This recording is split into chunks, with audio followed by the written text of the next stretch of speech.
Sementara proses mediasi kasus gugatan dugaan ijazah palsu Presiden ke-7 Republik Indonesia Joko Widodo yang digelar di Pengadilan Negeri Surakarta belum mencapai kesepakatan.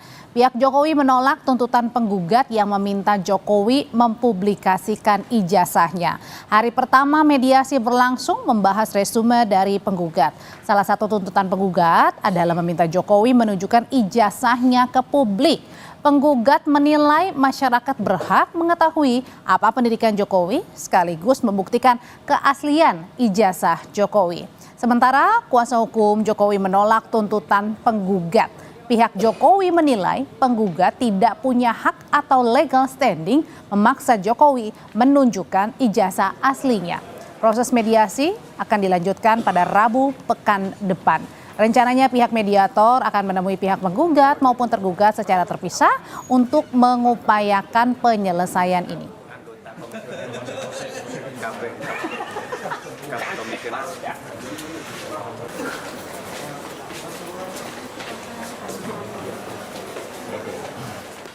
Apa yang menjadi dahaga masyarakat, apa yang menjadi keinginan masyarakat, apa yang menjadi keheranan masyarakat belum terjawab. Ya, karena itu harus dibuktikan oleh yang bersangkutan. Siapapun kalau dia pernah berkuliah di UGM, entah dia selesai atau tidak, apalagi kalau dia memiliki ijazah, saya mengatakan dia akan bangga.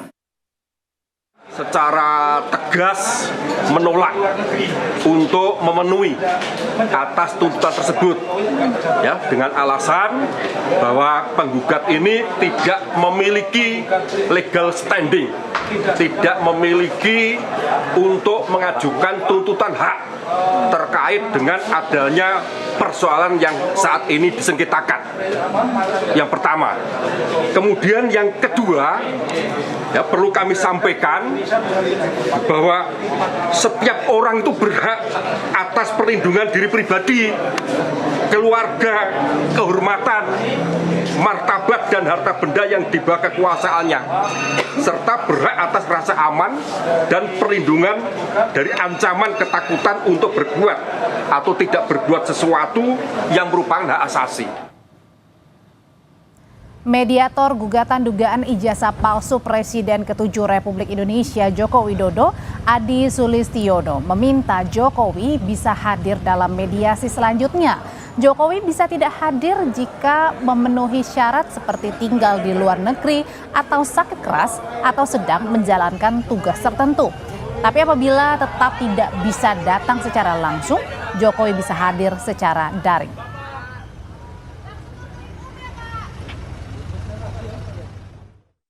Tadi minta ke kuasa hukum untuk kalau bisa beliau bisa hadir, kemudian kalau tidak bisa coba pakai Zoom kan diperbolehkan. Kecuali memang ada alasan Pak Jokowi tindak ke Jakarta karena ada kepentingan kepentingan yang penting kayak tadi yang melaporkan pencemaran baik ke Polda, kan ada kepentingan-kepentingan yang mungkin tidak bisa tinggal, itu diperbolehkan. Lalu bagaimana kelanjutan dari proses mediasi gugatan dugaan ijazah palsu Joko Widodo? Kita ulas bersama mediator gugatan dugaan ijazah palsu Jokowi yang juga merupakan guru besar Fakultas Hukum Universitas 11 Maret Solo, Adi Sulistiono. Selamat malam, Pak Adi. Selamat malam, Mbak. Selamat malam pemirsa. Pak Adi, ini kan mediasi hari pertama sudah berlangsung, belum ada kesepakatan antara kedua belah pihak. Tapi sebenarnya apa saja sih yang disampaikan dalam proses mediasi hari pertama ini, Pak Adi? Jadi sebenarnya hari pertama itu kita menyepakati jadwal untuk acara mediasi. Jadi pertama kita sepakati, kemudian kita tanda tangani bersama. Kemudian yang kedua, penetapan biaya mediasi yang nanti harusnya dipikul oleh penggugat dan tergugat. Tetapi karena saya tidak menetapkan biaya alias gratis, oleh karena itu juga sudah dilalui. Kemudian tahap berikutnya untuk pertemuan pertama dari 4 pertemuan yang kita rencanakan, kita sepakati itu mendengarkan notulen mendebarkan permohonan dari mendorongkan dari penggugat terkait dengan perkaranya dan terkait dengan usulan perdamaiannya Nah, dari Pak Adi, penggugat. kalau hari ini Iya. kan Pak Jokowi sebagai pihak tergugat ini tidak hadir. Jadi prosesnya diulang kembali di minggu depan atau tetap lanjut? Tetap lanjut. Tadi kita sudah sepakati memang khusus untuk mediasi ini yang diinisiasi oleh Mahkamah Agung beda dengan gugat menggugat. Kalau gugat menggugat begitu diberi surat kuasa khusus sudah bisa, tetapi mediasi sejak awal Mahkamah Agung menginginkan agar para pihak sendiri yang hadir, kecuali ada syarat-syarat khusus, misalnya yang bersangkutan sakit, di bawah pengampuan, kemudian berada di luar negeri, dan yang ketiga sedang menjalankan tugas negara, keempat menjalankan tugas negara, dan seterusnya. Pak Adi, kalau hari ini kan Pak Jokowi sendiri kita sudah tahu bersama ya datang ke Jakarta ke Polda karena untuk melaporkan kasus tudingan ijazah palsu. Nah, tanggapan dari Pak Adi sebagai pihak mediator seperti apa? Tadi saya juga sudah sampaikan ke penggugat ke depan, baik itu dari tergugat yang dari Universitas Gadjah Mada yang diwakili oleh Biro Hukum, kemudian Pak Jokowi yang diwakili oleh kuasa hukumnya. Ke depan seandainya memang beliau tidak hadir, itu harus ada argumentasi yang kuat sesuai dengan pasal 6 ayat 4 itu. Nah, kemudian ke depan kami mengharapkan ketika kaukus beliau bisa hadir, bisa kaukus dengan saya, ataupun kalau memang beliau tidak bisa hadir juga bisa menggunakan Zoom meeting yang tadi sudah sampaikan. Ya pasti tadi utamanya meminta ya, untuk hadir ya, tergugat maupun penggugatnya ya, Pak Adi. Tapi ya, karena memang proses perdamaian itu memang sebaiknya memang tidak melibatkan kuasa hukum. Awalnya sebenarnya gitu, Perma 1 2006 itu yang sebenarnya diawali dari Perma 2003 dulu. Jadi sejak awal memang sebaiknya kalau proses perdamaian itu antar para penggugat dan tergugat sendiri tidak diwakili oleh kuasa hukum. Tetapi seandainya memang tadi terpenuhi pasal 6 ayat 4, ada sakit, kemudian ada tugas negara, ada tugas yang lain yang bisa dibuktikan dengan surat keterangan, itu bisa bukan kuasa hukum. Pak Adi, berbicara soal tadi ini dengan perdamaian seperti itu ya, dari kasus yang ada seharusnya pihak penggugat maupun tergugat ini hadir. Nah, apakah mediasi seperti ini dalam kasus-kasus lainnya memang ada nih? Kasus mediasi penal misalnya di pidana juga ada keadilan restoratif antara pelaku, korban, dan itu kan juga hampir sama kalau di pidana gitu kan.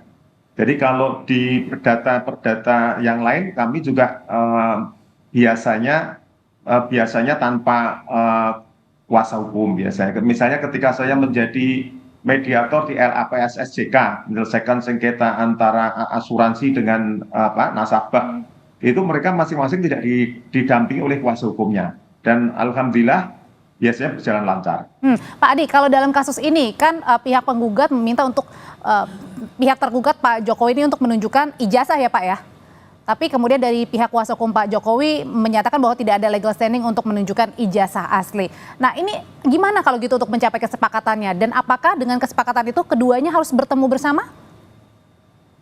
Justru keunikan dari perdamaian itu kan tantangannya kan awalnya pasti berbeda pendapat pasti kan. Kalau nggak ada beda pendapat kan nggak ada gugat-menggugat kan. Nah, nanti seninya di kaukus, Mbak. Di kaukus itu saya ketemu dengan pihak penggugat, kemudian saya juga ketemu dengan tergugat tanpa sendiri-sendiri, tanpa ada tergugat dan di waktu terpisah itu ya? Tanpa ada tergugat, ya. Disitulah kami akan berdiskusi banyak hal. Di situ akan diskusi banyak yang terkait dengan gugatan atau usulan perdamaian yang dilakukan oleh penggugat, kemudian usulan perdamaian yang dilakukan oleh tergugat. Diskusinya tentang apa sih biasanya? Akan mencari titik temunya. Nah, dari titik temunya dua usulan. Nah, kalau seperti ini titik temunya gimana nih? Apakah meminta untuk menunjukkan, tapi kalau satu sisi pihak tergugatnya tidak mau, bagaimana? Nah itu kan kita belum tahu di Kaukus, justru sebenarnya ramenya nanti di Kaukus. Ketika sudah tadi sebenarnya tadi Mas penggugat juga sudah menyampaikan tentang gugatannya, kemudian tergugat juga sudah menyampaikan usulan perdamaiannya yang tadi sudah disampaikan, tetapi tugas kami mediator justru mencari titik temu di Kaukus nanti. Di Kaukus nanti kami akan menjelaskan banyak hal pada penggugat dan banyak hal pada tergugat, ya kan, baik itu aspek yuridis, sosial, sosiologisnya.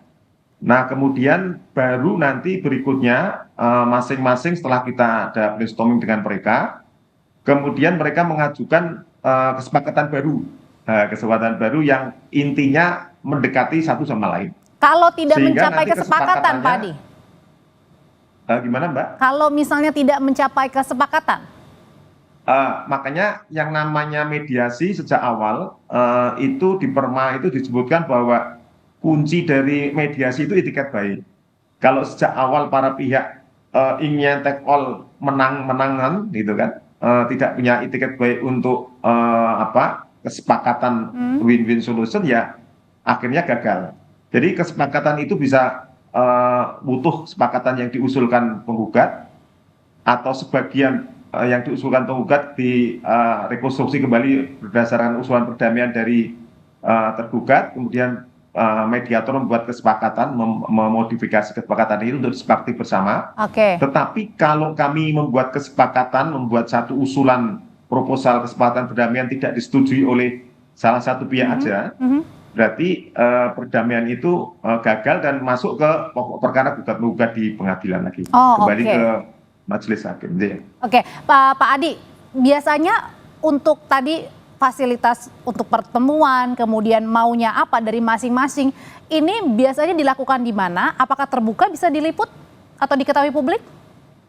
Jadi kami bersyukur di Pengadilan Negeri Surakarta, saya terima kasih kepada Ibu Ketua, itu memfasilitasi pertemuan untuk mediasi dan pertemuan untuk kaukus di pengadilan. Jadi mereka sangat welcome sekali.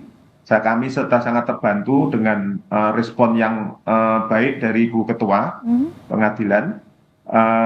Semuanya sudah disediakan, Mbak, di pengadilan tempat-tempatnya. Bahkan nanti ketika saya membutuhkan Zoom meeting, misalnya dengan Pak Jokowi, kalau Pak Jokowi nggak bisa hadir langsung, itu juga beliau, Bu Ketua juga akan memfasilitasi semuanya.